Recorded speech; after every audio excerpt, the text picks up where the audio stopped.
And joining us right now, the Rothman Orthopaedics guest line, newly brought into the Philadelphia Phillies organization via the Adam Haseley trade a few weeks ago, pitching prospect McKinley Moore. McKinley, what's going on, man? Yeah, nothing much. Just hanging out in Akron, Ohio. Got a series this week and ready to get after it. Yes, congratulations. You got 2 games under your belt. At the time we taped this interview Wednesday morning, congratulations. You got 3 innings under your belt with the Reading Fightin' Phils. Not a run has crossed the plate on your watch. You have allowed 1 hit and 1 walk so far. How does it feel to be with your new teammates? It's awesome. Whenever I got here and got situated with the team, they welcomed me with open arms. These guys are awesome. It's an absolute pleasure to be on the field with them. What I always like to know, how did you find out the trade was going down? I really had no clue until it was like a bang bang thing. Went into the facility in Glendale, sat, changed, ate breakfast, and the pitching coordinator came and found me, and he was like, "Hey, we need to see you in the office." So okay, what's going on? And walked in there, and they said, "Hey, we're trading you to the Phillies. We got to improve our big league team a little bit." And it's just kind of one of those things. So it's pretty much how I found out. It just came out of the blue. I had no idea that I was going to wake up on that Tuesday morning and get traded to a different team. Okay, awesome. What do you know about Philadelphia? What do you know about Reading?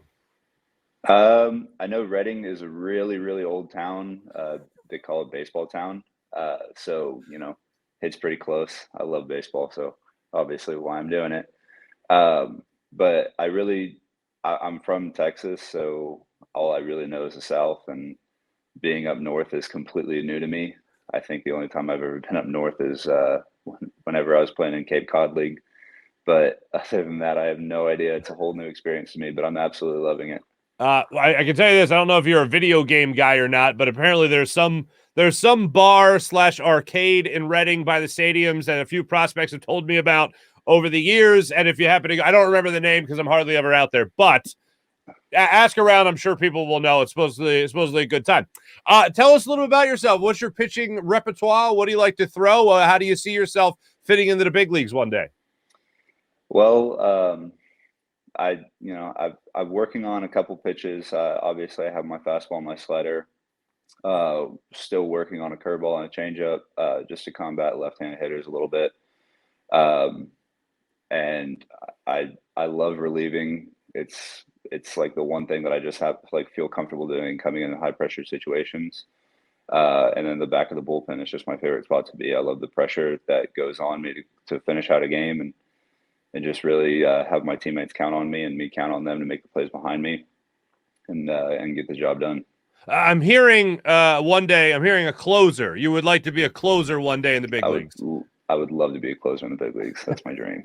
Do you already have your song picked out? What would you come out to? I don't know. It gets tricky whenever you're picking out songs. You don't want to go with something that's too aggressive. You don't want to go with something that's too laid back. You got to find the happy medium. Gotcha. Just so you know that we pay attention to everything. Some of the Phillies walk-up music right now has come under a lot of scrutiny. But that Stubbs guy, that catcher, Garrett Stubbs, he walks out to Frank Sinatra, "That's Life." So he's cool in my book. You know what I'm saying? Yeah, excellent choice right there. See? All right, look at it. Now, a Texas guy being in Philadelphia now, I always have to ask this question. Did you grow up or are you a Dallas Cowboys fan? I did not grow up a Dallas Cowboys fan. You'll do fine here. Who is your squad?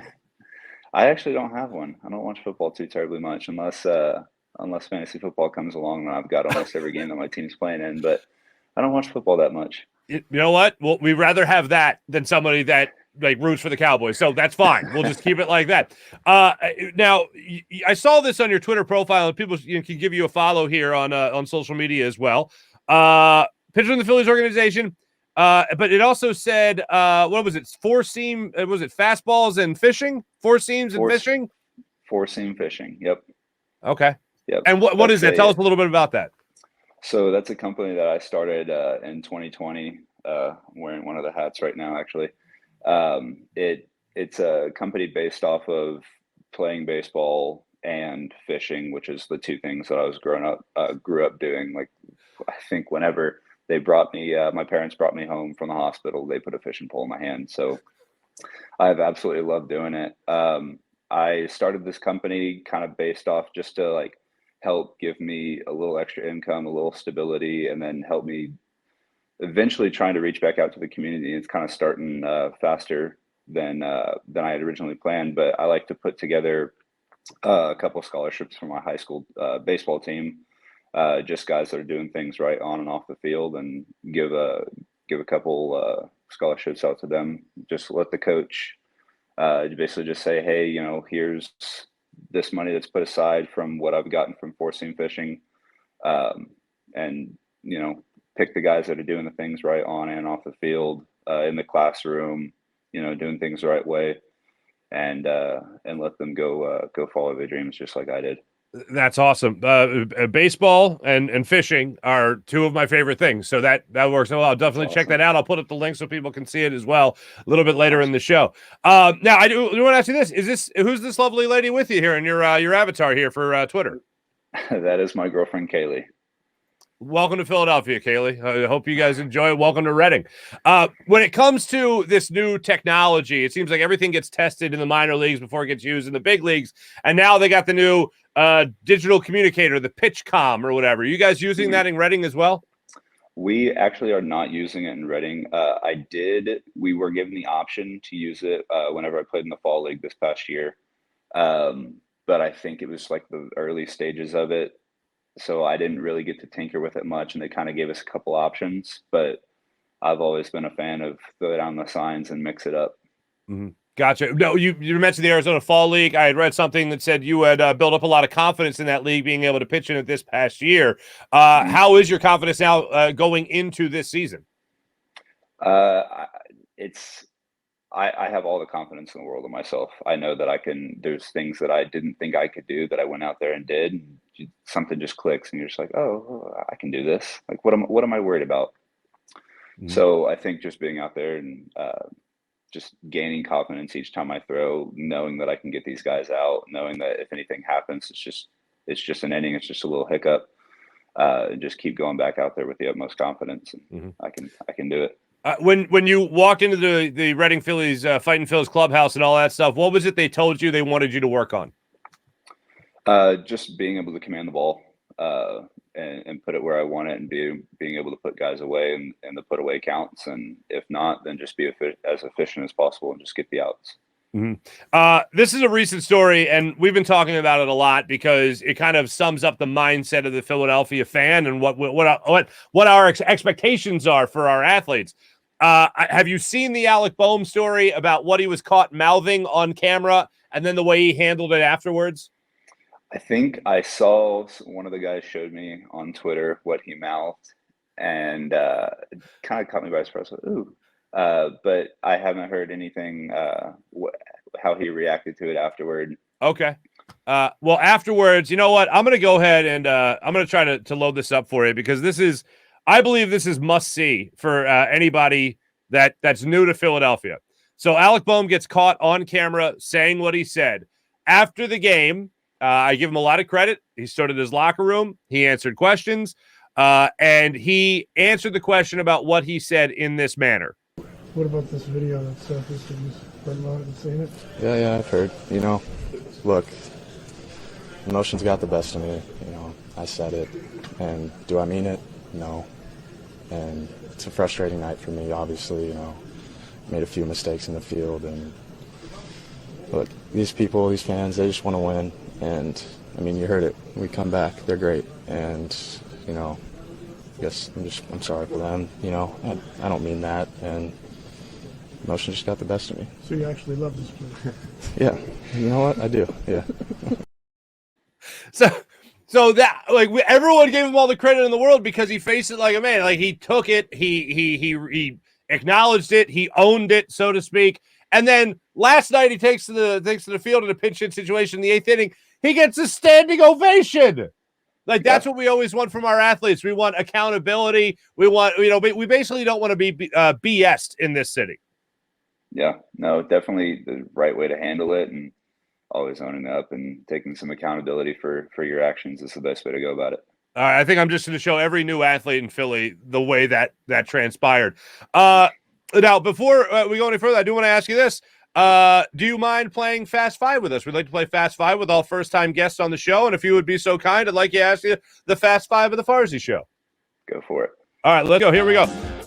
We ready? All right, the band is here. There we go. First off, this is just totally different. What kind of bait do you like to use when you go fishing? I'm a big chatterbait, crankbait kind of guy. You're the real deal, my friend. Chatterbait, man. That's how you know you're the real deal. All right, first official question. Best job before baseball? Best job before baseball? Didn't have one. Baseball's the first job. Absolutely love it. Go-to fast food place? It's got to be Chick-fil-A at Raising Cane's. Wait, what was the second thing there? Raising Cane's. Raising Cane's?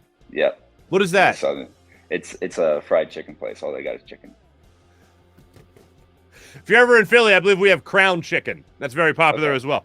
I'm kidding. Don't. Oh, yeah, why not? It's still fried chicken. It's not going to be bad. All right, here we go. First date deal breaker. We saw your lovely lady a second ago, but in your dating days, first date deal breaker. Chewing with your mouth open. God, I can't stand it. That's 2 for 2. So our guest yesterday said the exact same thing. Chewing with your mouth open. Like, who raised you? Okay, there we go. Favorite city to travel to? Other than Reading, Pennsylvania. Other than Reading, Pennsylvania. San Francisco is absolutely beautiful. I was there.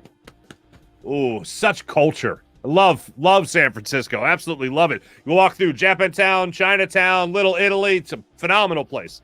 And then this is where we really get to know our guests here. In traffic, what makes you beep your horn?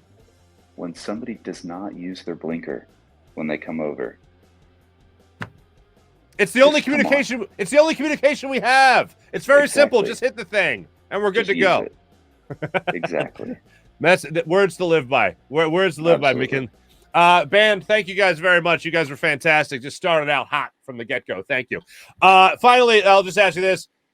When you think about it, what would it mean to you to run out onto the field at Citizens Bank Park in front of 45,000 screaming Philadelphia Phillies fans? What would it mean to you to be able to accomplish that goal this year? It would be an absolute pleasure.